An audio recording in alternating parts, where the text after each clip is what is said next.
Bon, ce qu'on va faire aujourd'hui, on continue notre travail. Donc, si je me trompe bien, si je me trompe pas, on est rendu à notre quatrième tâche. Ça va être d'explorer puis de voir qu'est-ce que c'est une brique EV3. La brique EV3, le devant ressemble à ça. J'ai sur le côté, je vais parler dans une autre vidéo des fonctions des différents boutons. Ce qui est important ici, c'est que tu as deux côtés où est-ce qu'on peut brancher quelque chose qui ressemble beaucoup à des prises téléphoniques. Donc là, ici, tu vois 1, 2, 3. De l'autre côté, on a ici. Je ne sais pas si tout le monde le voit.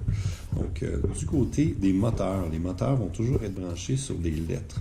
Donc, ça veut dire que ma brique EV3 peut brancher 4 moteurs. Mais ici, si on voit PC, ça veut dire que lorsque je fais de la programmation avec le logiciel et un ordinateur, je peux le brancher sur le PC.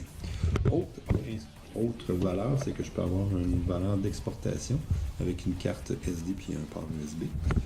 Puis ici, c'est mes différents capteurs, mes différents sensors. Je peux mettre jusqu'à 4 sensors différents là-dessus.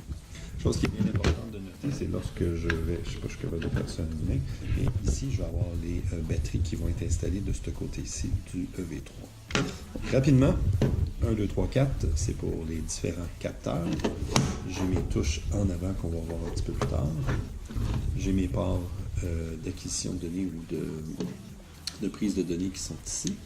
Et j'ai mes moteurs et la prise avec laquelle je vais travailler.